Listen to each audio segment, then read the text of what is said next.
Hey there, we're just a couple of seconds early, so I'm still just getting set, testing the mic, do a couple of pre-show things, get the mic stand ready. These are just some of the little things that go into this. It says you're having trouble streaming to LinkedIn. This may be an issue.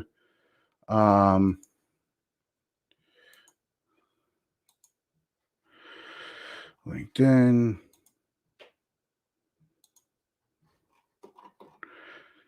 Save changes.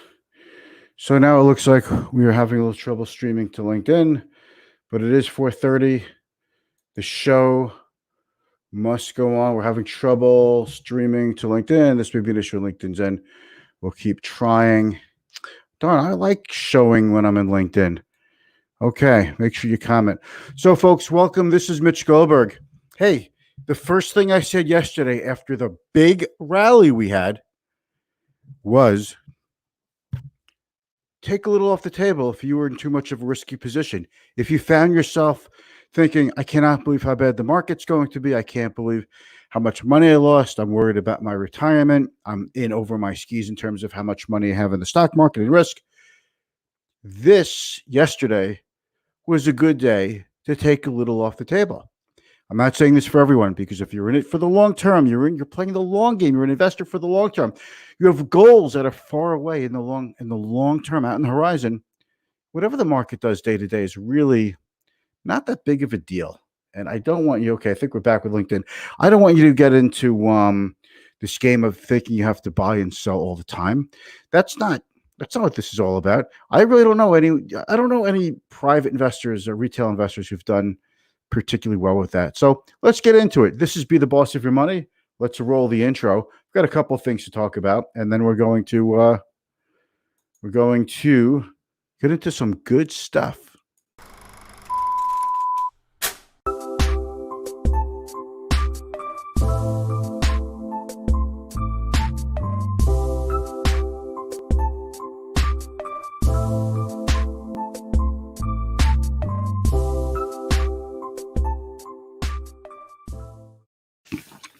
All right, so we're live. I'm Mitch Goldberg. I am the owner, operator, founder, Client First Strategy. It is a wealth management firm that I opened, that I created to truly reflect the needs of what today's investor wealth management client needs. It's all about the clients. Client First Strategy. It's about being a fiduciary. It's about putting the client's best interest first, right? That's fiduciary. It's not about manufacturing a product or having in-house products to sell or having quotas. It is strictly, we have clients to serve. As long as we do that well, we have a reason to be in business. If that changes, we'll do something else. But we're in it for the long term also. So I'd like to welcome you to my live stream. If you have any questions, I'd love for you to ask them in the comments. I'd also like to welcome you if you're watching this in the replay. Certainly feel comfortable to ask a question in the replay as if you're watching this in the live, and I will be happy to get back to you. I keep an eye out on the for questions in the replay also. So don't think like, oh, I didn't watch it in the live stream, it's not worth it. No, most people actually watch live streams in the replay. So you've got a couple of nuggets to cover, and I really feel like I could speed these shows up a little bit by just really having a good format. So first thing we always do here is this. We start with a market wrap, market perspective, and I sprinkle in the perspective, what you really need to know. Anybody could tell you, the market went up, the market went down. There are a million and one websites to look this stuff up, but it's the perspective, it's the knowledge that I have that I bring to you, which is what makes this show hopefully worthwhile for you to watch. Okay, so let's do a quick share screen. We'll start with the day's activity. I think we're back on with LinkedIn, so that's good. I thought we lost LinkedIn for a second. I stream to YouTube, LinkedIn, and Facebook, so I want to make sure they're all out there. But if you see today, the Dow is down 390 points, so almost 400 points. Basically, the averages gave back, on average about a third to a little bit more than a third of their gains from yesterday. So the mantra yesterday was all about two things: Moderna, that's the drug that uses mRNA to create a vaccine, and they had some decent results from a drug trial. Today, that is starting to wear off, though, the enthusiasm for that. I'll tell you why in a second. And because Jerome Powell went on CBS on 60 Minutes on Sunday night and said the Federal Reserve has plenty of firepower and tools at its disposal to keep the economy going, to keep the financial system functioning, to keep banks liquid. So he's got a lot of tools in his toolbox, so to speak. So that doesn't really stop. So people were very bulled up about that. But as you can tell, enthusiasm is tough to come by, and it wears off pretty quickly. So you always need enthusiasm to keep markets moving, because you need surprises. You need people to worry, climb the wall of worry, and then something good happens, and then people have to get back in. And this is very short-term inside baseball stuff, but that's the way it works. There's nothing we could really do about it. We accept it. There's an old expression: you invest in the market you have, not the market you want. So let's move on a little bit here. Okay, this is the chart that I look at every day. Luckily, it's posted every day on CNBC. And, the orange line is the 200 moving day average for the S&P 500. Yesterday, we had this nice big up day, almost 1,000 points in the Dow. We can't quite get through that moving day, that 200 moving day average, but that's trending a little bit lower and lower and lower, and will start to break through.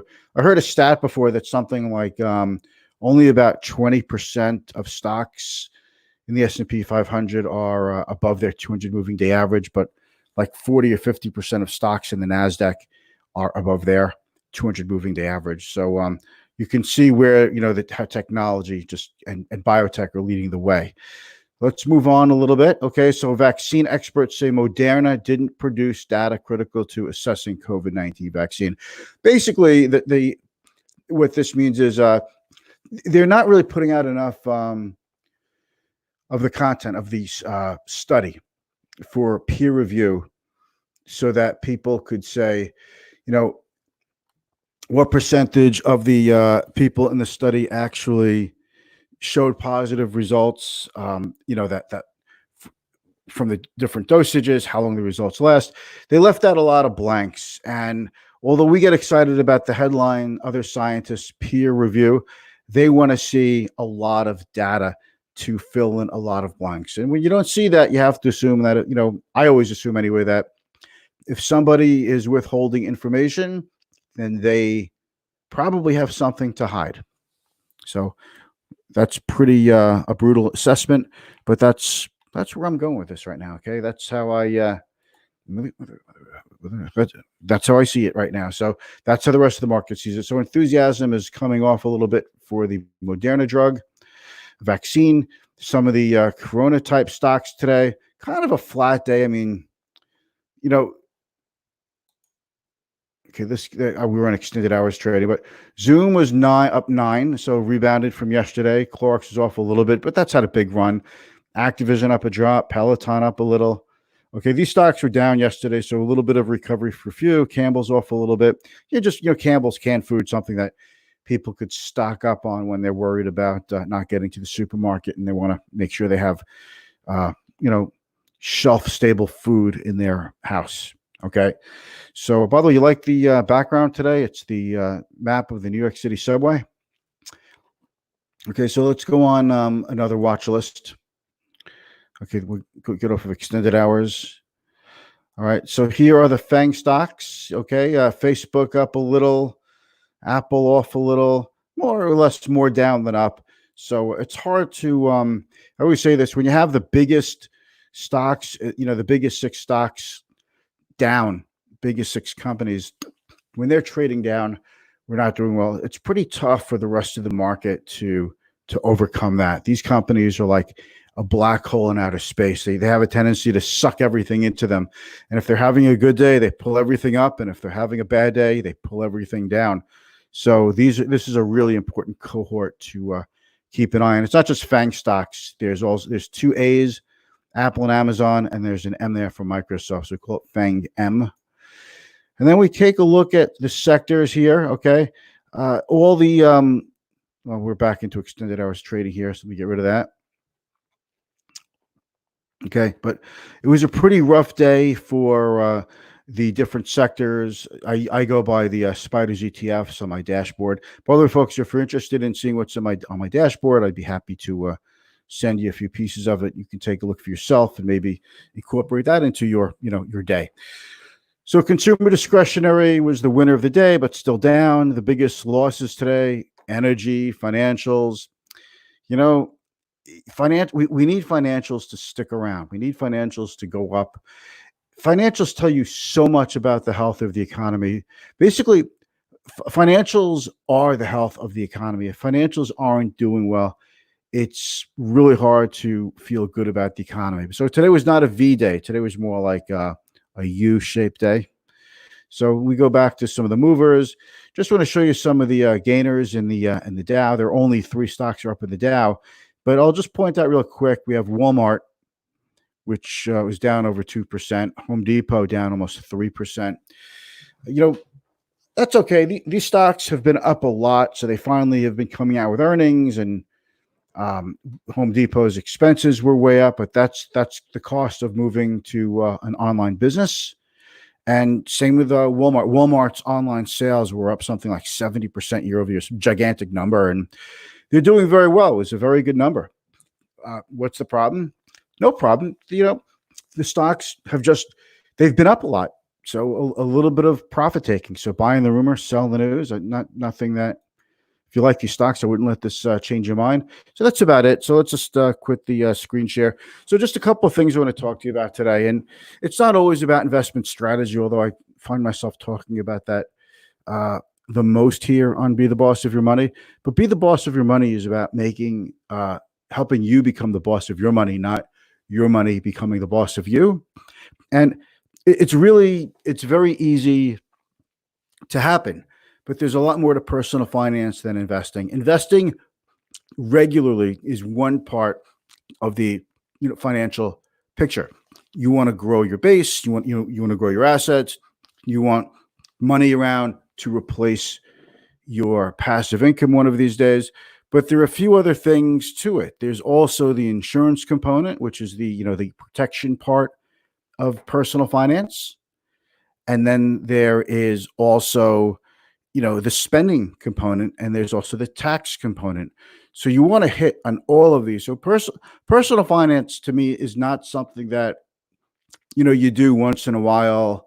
You eyeball your credit card statement and see what's on it. Personal finance is it's something you do every day. It should be like brushing your teeth. You want to take a look at any irregularities in your spending. You want to take a look to see if you have what's called lifestyle creep. Have you ever heard of that? Lifestyle creep? That's when, one day you have a certain amount of expenses, certain amount of revenues coming in, your income, and all of a sudden, you make a little bit more money, but your expenses go up a little bit because, you're driving a nicer car, you have more subscription services, and now going out with your friends is not just a matter of going out for happy hour or meeting at a bar. Now it's more of a fancy dinner. You have other things. We just lost LinkedIn again. All right. You know what? Tough. It's a LinkedIn issue. This has been happening all day long. I've been hearing about this, and I had trouble posting today on LinkedIn also. So lifestyle creep is something that happens. And before you know it, you've got a big cell phone bill. You've got so many bills going, just so much money going at the wazoo. And did I just say wazoo? Yes, I did. And it becomes very difficult to start to tame these expenses because they become part of your lifestyle, and you start to think you can't live without them. So that's part of personal finance too, is to see how your money travels from the indoor to the outdoor. So there's a lot more to it. And we're going to be talking a lot more about personal finance and credit cards and your credit score and things like that. But for now, I'm looking to keep these shows a little shorter. The weather is getting a lot nicer. I started this live streaming in the winter, but I have a feeling now that it's nice out by, every day and light out till 8 o'clock. I have a feeling people have other things to do besides watch my live stream every day. So if you are out there, give me a question, hit me up. I'd love to, words of encouragement are always nice too. I'd love to have a shot to answer your important questions. But what I do is I get questions from clients all the time, and those actually become my content. So if you really want to learn about personal finance, and if you really want to, because you don't know what you don't know. So if you really want to learn things that you don't even know you should be asking about, you need to watch this live stream, because I will bring the questions to you, and you'll think, wow, I never even thought about asking that, or I never even heard of that kind of question, or that question I may have thought of, but not from the particular angle that Mitch is talking about it. Well, that's because I go by real life. I've been doing what I do now for over 30 years. So I've dealt with a lot of questions in a lot of situations. So it means that I have a wealth of knowledge. I can help you out. I'm going to end the broadcast now. I thank all of you for, oh, hey, Bill, good to see you. Thank you, Bill, for tuning in. Greatly appreciate that. And Bill, by the way, if you have any topics or anything that you want me to cover, hit me with a DM or say it in the comments, and ask in the comments, and I'll be happy to do that. So I'm going to let you guys go. It's just about I thought I'd do this in 15 minutes. We're at the 16-minute mark already. I'll speak to you tomorrow. Thank you very much.